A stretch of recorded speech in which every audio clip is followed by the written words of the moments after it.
जो हरियाणा सरकार ने क्लासिफिकेशन किया है उसकी वजह से एक समाज को दूसरे समाज से जो बांटने का काम किया है उस पर समाज काफ़ी चिंतित है, जिसकी वजह से समाज ने आज एक अहम निर्णय लेने के लिए समाज को किस दिशा में जाना चाहिए। सरकार करे क्लासिफिकेशन, कोई दिक्कत नहीं है, परंतु उससे पहले जो सुप्रीम कोर्ट की कंडीशन है, जो शर्त लगाई है सुप्रीम कोर्ट ने कि प्रॉपर डाटा इकट्ठा होना चाहिए। हमारा बैकलॉग रुका हुआ है, क्लासिफिकेशन की बात आती है, अभी जनगणना की बात आती है, ये सारी डिमांडें हमारी हैं। जिन्होंने समानता का जो हमारे को अधिकार दिया, वो आज समानता के लिए जो लड़ाई हम लड़ रहे हैं। सारा समाज इकट्ठा होने लग रहा है, जैसे आज हुआ है। पहले 11 तारीख को मीटिंग थी, 18 को हमारी कुरुक्षेत्र में हुई थी, अब कुछ आगे और ज़्यादा होगा। यदि वो गरीबी को जड़ से उखाड़ना चाहे या उसका समाधान करना चाहे तो हर प्रकार से उन मुद्दों के आधार पर इसका समाधान किया जा सकता है। आज ये जो मीटिंग ली है इसमें यही है कि समाज को भी जगाना है और प्रत्याशियों को भी बताना है, उनको मजबूर करना है। सुप्रीम कोर्ट के पास ये पावर नहीं है कि वो इस तरह के फैसले दे, क्योंकि ये तो संसद तो कानून बनाती है और उसकी पैरवी करना सुप्रीम कोर्ट का कार्य है। नमस्कार, आज हम पहुंचे हैं जींद गुरु रविदास धर्मशाला जींद में और आज एक समाज की अहम मीटिंग थी और मीटिंग रखी गई है रविदासिया समाज की तरफ से। जो हरियाणा सरकार ने क्लासिफिकेशन किया है उसकी वजह से एक समाज को दूसरे समाज से जो बांटने का काम किया है उस पर समाज काफ़ी चिंतित है, जिसकी वजह से समाज ने आज एक अहम निर्णय लेने के लिए समाज को किस दिशा में जाना चाहिए, क्या करना चाहिए, उस बारे में एक मीटिंग रखी है। और उसमें जो अब जींद जो गुरु रविदास सभा में हम पहुँचे हैं, यहाँ पर तमाम सभाओं के हरियाणा की तमाम सभाओं के जो प्रधान पहुँचे हैं और उनके अन्य प्रतिनिधि भी हैं। मेरा नाम उमेद सिंह जी, कहाँ से आप? बहादुरगढ़ अम्बेडकर सभा प्रधान जी। तो आप किस उद्देश्य से आए यहाँ पे? उद्देश्य जो हमारे साथ ये सरकार ने जो किया है जी, वर्गीकरण का भी और क्लासिफिकेशन अलग अलग बांटना, जी, तो हम इसमें विरोध तो नहीं कर रहे, लेकिन यह जाति गणना कराई जाए, कराओ। एक सरकार चाह रही है जनगणना करवाएं, सरकार चाह रही है, हम जातिगत गणना कराने चाह रही, हम चाहते हैं कराओ। उसके हिसाब से जी कैटेगरी बांटी जाए, जी, कैटेगरी के हिसाब से 1 2 3 उसके हिसाब जो ऊपर है उसको ऊपर किया जाए, बीच वाला बीच में, नीचे वाला किया जाए। जी, मैं Rajesh Pahalwan, doctor BR Ambedkar welfare society Jind president. जी, आप? मैं SP चालिया, संत सर्वज्ञेश्वर गुरु रविदास महासभा हिसार का प्रेसिडेंट। सूरजमान नरवाड़, प्रधान श्री गुरु रविदास मंदिर एवं धर्मशाला सभा कुरुक्षेत्र। बहादुर सिंह, प्रेस सेक्रेटरी, माता रामाबाई सामाजिक उत्थान संस्था रेवाड़ी। आज तालमेल कमेटी में मीटिंग में आए। Sir BR Ambedkar society Jind, उसके मेंबर हूँ उसका। मैं जय भगवान बाणा, पूर्व प्रधान चमार महासभा कहते। हम बात करेंगे विस्तार से। आपकी इस जो मीटिंग है इसके जो एजेंडा मुख्य कौन मतलब इसको लेकर चल रहे हैं, अध्यक्षता कौन कर रहे हैं? अध्यक्षता ऐसे है सर के 11 अगस्त को जी, हिसार में एक चमार महापंचायत पूरे प्रदेश की बुलाई गई थी, जी, जिसमें सभी जिलों से तकरीबन 700-800 डेलीगेट्स ने हिस्सा लिया था। उसमें हमारे 4-5 प्रस्ताव पास हुए थे। जी, पहला प्रस्ताव ये था कि 21 अगस्त को भारत बंद में हमने जिला मुख्यालयों पर प्रदर्शन करके सरकार को ज्ञापन भेजना है क्लासिफिकेशन के बारे में कि ये गलत हुआ है और इसको बंद किया जाए। दूसरा कि हर जिले से जो जिलों में हमारे जिला मुख्यालयों पर जो गुरु रविदास सभा या डॉक्टर अम्बेडकर सभा जो काम कर रही है उनके प्रतिनिधियों की हमने एक लिस्ट मांगी थी पूरे हरियाणा से, भाई 2-3 आदमी उनके दिए जाए। और तीसरा ये था उसमें कि एक चुनाव से पहले समाज के किधर जाना है, समाज की भागीदारी क्या रहेगी इस चुनाव में, भूमिका क्या रहेगी, उस पर चर्चा करने के लिए। उसके बाद में जैसे डेलीगेट्स की सूची हमारे पास आई, उस सूची के हिसाब से आज ये हमारी पहली मीटिंग थी जींद के अंदर।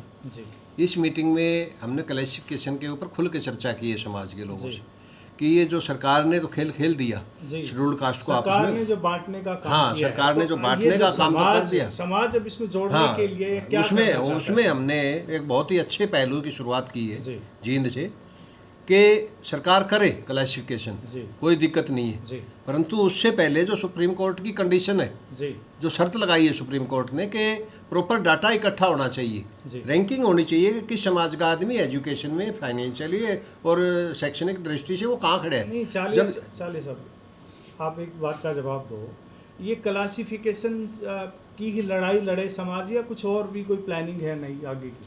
नहीं, फिलहाल तो क्लासिफिकेशन ही है। तो क्लासिफिकेशन हम नीचे से क्यों शुरू कर रहे हैं, हम ऊपर से क्यों नहीं शुरू करते, हम ये क्यों नहीं कहते हाँ, कि वही तो बात है। पहले इनको जो वही है तो मैं बात बता रहा हूँ। मनोविधान को खत्म करके आप जो है ना मंदिरों में हिस्सेदारी करो, वही मैं कह फिर रहा उसके हूँ। बाद सुप्रीम कोर्ट से बाहर निकलो, आप जो है जो गवर्नमेंट ऑफ इंडिया के जो पॉलिसी मेकर हैं, जो ब्यूरोक्रेट्स वहाँ बैठे हैं, वो कोई नहीं बोल रहा अपने देश में, किसी भी समाज का नहीं बोल मैं रहा। बता, मैं उसी तो विषय वो पे वहाँ से क्यों नहीं, ऊपर से क्यों नहीं मैं शुरू उसी करते, विषय नीचे से पे क्यों आ शुरू कर रहा हूँ, रहे मैं हैं? उसी विषय पे आ रहा हूँ जी कि इन्होंने जो मीडियम वर्ग है जी। शेड्यूल्ड कास्ट का, उसको लड़ाने का काम किया। जी क्लासिफिकेशन से जो शेड्यूल्ड कास्ट के अंदर ही बहुत ऊंची कैटेगरी में जो ऊंचे ओहदे पे जा लिया, जी। उसको कोई असर नहीं है। जी इसका क्लासिफिकेशन का सीधा और सीधा असर मीडियम वर्ग के ऊपर है, जी जो सरकारी सर्विसेज में चाहे क्लास 4 की है चाहे क्लास 3 की है, जो उसके रोजगार का साधन बढ़ा हुआ है, वहाँ ये इफेक्ट डाल रही है।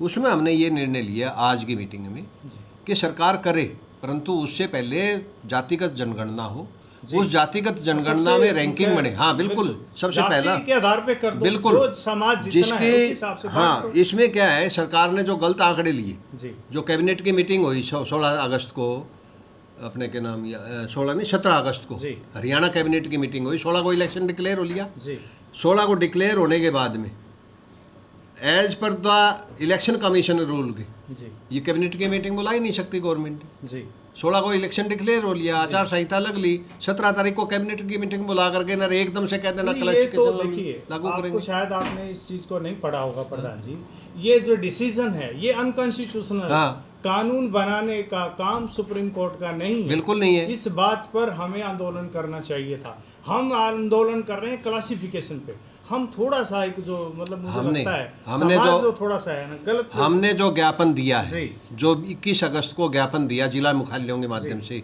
राष्ट्रपति को और प्राइम मिनिस्टर को, जी उस ज्ञापन में बाकायदा हमने ये चीज़ लिखी है जी। कि जो सुप्रीम कोर्ट में जो कॉलेजियम सिस्टम किया हुआ है, सबसे पहले वो खत्म करो। नहीं वो ठीक है, कॉलेजियम नहीं है, वो ठीक नहीं है। बोला आपने, बहुत बढ़िया बात की, वो बिल्कुल अनकॉन्स्टिट्यूशनल है, लेकिन जो डिसीजन हुआ, जो ये क्लासिफिकेशन का जो ये डिसीजन भी हुआ, जुडिशरी फैसला नहीं ये- मानती हम तो। नहीं, ये फैसला करने की कॉम्पिटेंसी नहीं है नहीं है। सुप्रीम कोर्ट की। नहीं, सुप्रीम नहीं। कोर्ट के जज को कोई अधिकार नहीं है। और दूसरी बात, जिस समाज की हम बात कर रहे हैं, हम बात कर रहे हैं कि पीड़ित समाज की बात कर रहे हैं। पीड़ित समाज की राष्ट्रपति इस देश की सर्वोपरि है। कोई भी कानून बनता है पार्लियामेंट से अगर पास होता है तो वो राष्ट्रपति के पास जो है अप्रूवल के लिए जाता है, ठीक है। और ये कानून सीधा सुप्रीम कोर्ट ने मतलब सीधा डिसीजन दे करके सीधा एकदम से इम्प्लीमेंट करने के लिए गवर्नमेंट को डायरेक्शन कर दी, और गवर्नमेंट भी तैयार बैठी है कि लाओ हम शुरू करते हैं। मैं बताता तो हूँ। क्या समाज को, मैं बताता हूँ इसमें। नहीं मैं एक बात कहना हाँ, चाह रहा हूँ आपको, क्या समाज को सेल्फ रिस्पेक्ट और सेल्फ गवर्नमेंट की लड़ाई नहीं लड़नी चाहिए? बिल्कुल लड़नी चाहिए, परंतु आज के दिन जी जो हमारे सर के ऊपर तलवार लिए खड़े हैं, जी पहले तो उस तलवार से बचने का उपाय देखना है। जी उस दुश्मन को मारना भी है और अपना बचाव भी करना कैसे है। कैसे बचाएंगे? कैसे बचाएंगे? आगे वोट की चोट से मारेंगे उसको। कौन जीतेगा? हैं? अब आगे विधानसभा के चुनाव आ रहे हैं, लेंगे फैसला इस पे। 10 साल जो ये पहले जो एमएलए बने थे, पहले सरकार में एमएलए एमएलए कोई बनो, मैं देखिए मैं बता देता हूँ मैं आप। सारे प्रतिनिधियों की बात कर रहा हाँ। हूँ, जनप्रतिनिधि, मैं वाइस नहीं हूँ, पहली बात तो ठीक है। मैं चाहे बीजेपी का एमएलए है, चाहे कांग्रेस का एमएलए है, किसी भी पार्टी का एमएलए, जो आरक्षण लेकर के गया है उसकी जिम्मेदारी बनती है आरक्षित समाज की जिम्मेदारी निभाने की, उनके हकाधिकारों की पैरवी करने की। लेकिन कोई भी पैरवी नहीं कर रहा है, उसके लिए समाज का क्या आंदोलन है? मतलब मैं ये जानना चाहता हूँ। अब उसका आंदोलन तो देखो, क्योंकि मेरी बात देखिए सुनो। मैं फिर बीच में बात काट रहा हूँ। जयवीर वाल्मीकि जी को सीधा सभा में, ये मिनिस्टर था जब ये मिनिस्टर बना रखा था, कॉर्पोरेशन मिनिस्टर था ये, तो इनको सीधा जा करके वहाँ पे ये कोई सवाल के जवाब देने लग गया। हुड्डा साहब की सरकार थी, हुड्डा सरकार की बात कर रहा हूँ। तो हुड्डा सरकार में जयवीर वाल्मीकि जी को अभय चौटाला ने कहा कि बैठ जा डैड, तेरे तू भी बोलेगा। तो FIR लॉज होनी चाहिए थी, सरकार में होनी चाहिए थी ना प्रेजेंट। एक एमएलए की उनको जो है शोषण होता है तब FIR नहीं होती। और आज उनकी हम पैरवी कर रहे हैं। जयवीर को भी टिकट मिला वहाँ से, और भी शकुंतला खटक को टिकट मिला है। कभी बोलेंगे? गीता बुक्कल बोलेगी? कभी नहीं बोलेंगे। तो फिर हम किसकी बात कर रहे हैं? अब आने वाली जो टिकट है वो भी लिस्ट आएगी। नहीं, कौन बोले? कोई नहीं बोलेगा। तो चलिए साहब, फिर मैं हम वही कहना चाहते हैं कि हमें समाज को जो वो, अगर हम समाज लंबी बनाना लड़ाई, चाहते हैं, वो लंबा प्रोसेस है।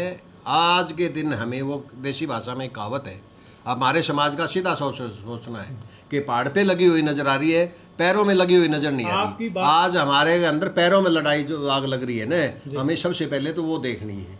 पहाड़ पे लगी हुई लड़ाई के लिए जब नॉर्मल हो जाएंगे हालात तब बात कर लेंगे। पहाड़ की लड़ाई करेंगे वो पार्टियां करेगी। हम तो कोई पार्टी तो है नहीं। पार्टी करेगी जिसको कौन सी पार्टी करेगी? जो दलित समाज का सोच रहे हैं, जो अपने आप को खैर खा मान रहे हैं, वे सोचेंगे कभी। उनकी तो कोई तैयारी है नहीं तैयारी है तो फिर समाज तो अपने समाज की तैयारी होनी चाहिए। समाज की मतलब मैं देखो, आपने बहुत बढ़िया बीड़ा उठाया है, पर आप कोई इस तैयारी के साथ उठाओ ना कि भाई मान लो आप उनको बोलो कि भाई समाज के ये प्रतिनिधि हैं, इनको दो टिकट।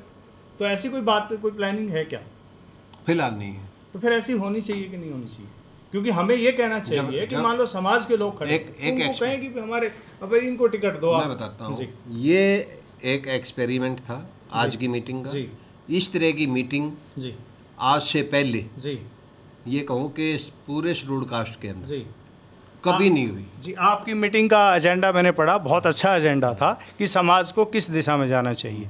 ठीक है, दिशा आपने जो देने का जो आज काम कर रहे हैं, दिशा देने का नहीं काम किया हमने, लोगों से सुझाव लिए तो सुझाव देना है, देना भी चाहिए। मैं ये नहीं कहता कि नहीं देने चाहिए, देना चाहिए। आपको सुझाव लिया है, दिशा देनी चाहिए, पर दिशा देने के लिए आपके पास जो एजेंडा है, जो सबसे पहले तो मैं ये कहना चाहूँगा कि जो अभी 17 सीटें, ठीक है, 17 सीटों में से करीब मतलब 5-6 सीटें तो डिक्लेयर हो गई, 8 सीट जो डिसाइड होगी। 8 कैंडिडेट में जो भी अभी चुनाव के लिए उतारे हैं, तो कोई ऐसा कैंडिडेट लगता है आपको जो सदन में कोई बात करते, जिसको कानून की, बाबा साहब की विचारधारा की, बाबा साहब के जो बच्चे मर गए, बच्चों की लाश के याद होगी, बाबा साहब के बच्चे कुर्बान हुए हैं, तुझे इस वजह से आरक्षण मिला है, तुझे जो बाकी समाज के जो बच्चे हैं, गरीब बच्चे, जो हम लोग फिर भी सूट बूट में बैठे हैं, जो गांव में रहते हैं, तो उनके बच्चों के लिए कुछ सोच के कोई कह सकता है? कोई कि जैसे मान लो कोई किसी के साथ बलात्कार होता है, अन्याय अत्याचार होता है, क्या कोई भी ऐसा आपको कैंडिडेट इन 8 में से दिखता है कि जो जाके सदन में कह देगा कि नहीं हुड्डा साहब ये नहीं, जो भी CM बने उसको कोई बात अपनी रख सकता है? कोई है? मैं बताता हूँ, जब हम हाई कोर्ट से क्लासिफिकेशन का मामला जीत गए हैं वर्गीकरण का 2007 में जी, तब हुड्डा गवर्नमेंट थी जी, परंतु उस वक्त इसको लागू करने के लिए 1 साल का लगभग हमारा टाइम लगा जी, और हरियाणा सरकार के खिलाफ हमने 5-6 पेटिशनें लगातार फाइल की। जी, हरियाणा सरकार ने जो भी रिक्रूटमेंट के लिए, एडमिशन के लिए, पुलिस भर्ती के लिए जो भी एडवर्टाइजमेंट A और B के आधार पे करी, वो सारी हमने चैलेंज करी। चलिए साहब, हुड्डा साहब सरकार सुनो, हाँ हुड्डा सरकार में, परंतु अब जब हरियाणा विधानसभा में एजुकेशन में और भी करने का मामला प्रस्ताव गया, तो वहाँ गीता बुक्कल ने अपोज किया है। जी, ठीक, अब ये कैसे इस बात का क्या पैमाना है कि वो पहले नहीं बोले, अब बोल रहे हैं जी, आगे क्या गारंटी है कि आगे नहीं बोल लेंगे? तो वही मैं कहना चाहता हूँ, चलिए साहब, पीछे 10 साल हुड्डा साहब की सरकार रही, और हुड्डा साहब की सरकार में गोहाना कांड हुआ, मिर्जपुर कांड हुआ, और पता नहीं कितने कांड हुए, तो उनमें कांड ये सारी सरकारों में होते हैं, और आज भी ऐसी कोई सरकार नहीं है। चलो आज की बात करते हैं। आज, हाँ, आज जो मैनिफेस्टो है कांग्रेस का, कोई शेड्यूल कास्ट के लिए, कोई या किसी आप आरक्षित समाज की, कोई इनके मैनिफेस्टो में कोई बात है जिससे समाज आएगी? अभी मैनिफेस्टो आया नहीं है, आएगी, मतलब मैनिफेस्टो बनाया जा रहा है। मैनिफेस्टो कांग्रेस ने अभी जारी नहीं किया है, जारी करने के लिए तैयारियां हैं, मीटिंग में चेयरमैन बना राहुल गांधी जी की जो स्टेटमेंट है, राहुल गांधी जो बोल रहे हैं, बार बार जगह जगह कह रहे हैं कि सबको हिस्सेदारी मिलनी चाहिए, सबका प्रतिनिधित्व होना चाहिए।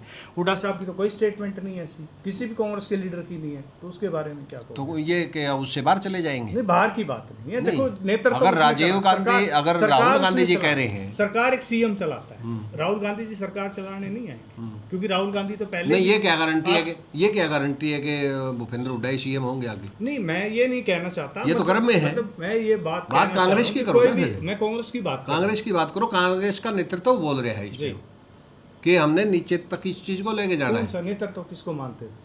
भाई जब राहुल गांधी ने बात कही है तो तो हरियाणा वो में कोई तो ना कोई पोजीशन पे आगे की तो है। राहुल गांधी ने तो जो समीक्षा करी है, जो सीटों की कोई समीक्षा नहीं करी कि भी इनको टिकट मिलनी चाहिए, ये उनको नहीं मिलनी चाहिए। वो तो उल्टा यूँ कह रहे हैं कि भी केजरीवाल की जो को भी सीटें देनी चाहिए।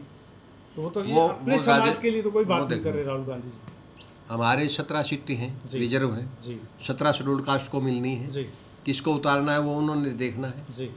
वो तो हमारा काम नहीं है, हमारा काम है सामाजिक लड़ाई लड़ना। एक बात बताओ आप चालिया साहब, आरक्षित समाज के लिए बात कर रहे हैं। एक समाज के लिए जो चीज़ है ना डिफाइन है कि आपका ये राइट है, संविधान में लिखी हुई ये चीज़ें, उसके बाद ना तो पर जनप्रतिनिधि कुछ कर रहे हैं, ना हम उनसे लड़के ले पा रहे हैं, ना हम उनकी बात कर रहे हैं। ये जब भी सदन में बोलेंगे कहेंगे नहीं जी बारिश सही नहीं हुई है, आप ऐसा करो फसलों का मुआवजा बढ़ा दो। इनके एक खूड है नहीं अपने लोगों का, और ये बात किसानों की करते हैं, मजदूरों की, हमारी तो बात नहीं करते कभी। तो ये तो इतिहास रहा है। तो फिर आज आगे की क्या गारंटी है कि आगे कोई चालिया प्रतिनिधि साहब, आएगा वो आप आवाज उठाएगा। आज इस मूवमेंट को मैं इसीलिए लीड कर रहे हो, मैं इसलिए आपसे ये बिल्कुल स्पष्ट ये बातें पूछ रहा हूं। ये एक एक्सपेरिमेंट है हमारा जी कि अगर हमने ये फैसला ले लिया और इस फैसले पे समाज चल पड़ा जी तो आगे आने वाले जो 5 साल बाद जो चुनाव होंगे उसमें मैं बता दूंगा इस समाज की पूछ भी होगी और कैंडिडेट आज क्यों नहीं? अभी तो वोट पड़ा नहीं है। आज हमारे पास कुछ है ही नहीं। क्यों आदमी नहीं है? नहीं है। क्यों नहीं है? आपकी कॉल पे देखो पूरा समाज स्टेट मेरी बात सुनो, अभी आप ऐसा क्यों सोचते अभी शुरुआत हुई ना ऐसा क्यों एक्सपेरिमेंट सोचते हो की। जब इस पे हम खरे उतर जाएंगे जी नहीं खड़े तो हैं ही आप ना, आप ये कोई टिकट अभी मांगने गर्म के में लिए है। थोड़ी लड़ रहे हो। ये अभी गर्म तो में मुझे पता है कि आप टिकट के लिए नहीं लड़ रहे, पर आज आप ये जो गर्म में समाज है। इकट्ठा किया है, ये मैं- आगे क्या एजेंडा ये है? व्यवस्था कैसे चलिए बदलेंगे? ये व्यवस्था कैसे हम कैसे बदलेंगे? आप इसलिए बदलोगे जिस तरह से आपने जो अभी मुद्दा उठाया हाँ। है चालिया साहब, ये बहुत इंपॉर्टेंट मैं मुद्दा यही उठाया कह रहा हूँ, ये आपने। हमारा पहला आपने है। सामाजिक संगठनों को, सारे समाज को इकट्ठा करो। आप उनको बोलो कि भाई हम उस जो भी जो प्रतिनिधि है, जो भी उम्मीदवार है, उसकी हम समर्थन करेंगे जो समाज की बात करेगा, जो बात नहीं करेगा उसकी नहीं बात करेंगे। कोई भी आप पार्टी की आइडेंटिफाई पार्टी की बजाय जैसे हम बात करेंगे भी जो भी बात करेगा समाज की, अगर सदन में कोई बात करेगा। अब देश में मुझे तो नहीं लगता, चाहे चंद्रशेखर गया हो, अभी कहते हैं बहुत अच्छा बोलते हैं वो, लेकिन उसने तो कोई ऐसी कंपोनेंट के बारे में बात नहीं करी। हज़ारों करोड़ रुपए आपका सैंक्शन होता है, लेकिन आप समाज को 10 बकरियों का लोन नहीं मिलता। अगर सच्चाई की बात की जाए तो 10 बकरियों का लोन नहीं मिलता। कोई बैंकर बैठा हो तो समझ सकता है इस बात। नहीं देते। तो वो 10,000 करोड़ रुपए लेके भाग जाएंगे। तो देश का जो खजाना लूट रहा है, देश जो लूट रहा है, उसके बारे में कुछ कर नहीं रहे। मतलब हमें तो बेसिकली तो देश किसका है, आपको ये तो इतिहास का पता ही होगा। उसके भी तो अलग अलग स्टेप है कि नहीं है जी उसके स्टेप उस स्टेप तो हमारी अभी पहुंच ही नहीं है। सरकार से बड़ा कोई स्टेप नहीं है। हाँ सरकार तो सरकार सरकार आएगी, बनाने का स्टेप, सरकार बनाने का तो हमारा है। जनप्रतिनिधि बनाओ शुरू में। तो जैसे मान लो 10 जनप्रतिनिधि हमने, अगर मान लो अपने 17 कैंडिडेट, अगर हमने 7 भी भेज दिए, एक बंदा साल में 2 बार भी बोलेगा तो आपके कितने क्वेश्चन होंगे, कितने क्वेश्चन लगेंगे सदन में? मतलब बोलते ही नहीं है ना। ये व्यवस्था, ये मेरी बात सुनो, मैंने कहा ये हमारा पहला एक्सपेरिमेंट है जी अगर इसमें हम कामयाब हो गए जी, फिर हम जो हमारे नहीं, शेड्यूल नियत से लगे हो तो कामयाब नहीं, होंगे जी, कामयाब होंगे। जब हमारे 17 प्रतिनिधि जाएंगे चुन के, इनको प्लेटफार्म पर ले आना फिर हमारी जिम्मेवारी है। जी हम लेके आएंगे इनको कि समाज की बात वहाँ विधानसभा में उठाए। जी आज की मीटिंग में क्योंकि महेंद्रगढ़ रेवाड़ी साइड से महेंद्रगढ़ और फरीदाबाद जी और सिरसा, जी, इन 3 जिलों के आदमी नहीं आ पाए। पंचकूला के भी नहीं है। हाँ, पंचकुला के भी नहीं आए। जी पंचकुला के मैसेज था उनके पास, नहीं आए। जी आज की मीटिंग में एक 6 सदस्यीय अध्यक्ष मंडल बनाया है, जी जिसमें सूरज बानरवाल जी मेंबर हैं अपने कुरुक्षेत्रा से जो है, राजेश पहलवान जी जींद से हैं वो मेंबर हैं, बहादुर सिंह जी रिवाड़ी से है वो मेंबर हैं, जय भगवान जी हैं वो मेंबर हैं जय भगवान जी कहाँ से? कैथल से, और बहादुरगढ़ से अपने के नाम उमेद सिंह जागलान है, ये मेंबर है इसके। और इन्होंने फ़िलहाल क्योंकि इस मोमेंट को आगे बढ़ाने के लिए मुझे इस तालमेल समिति का संयोजक बनाया है कि मैं जो भी बात हो वो आगे मेंबरों तक कन्वे करूं, उसकी जिम्मेवारी इन लोगों ने मुझे दी है।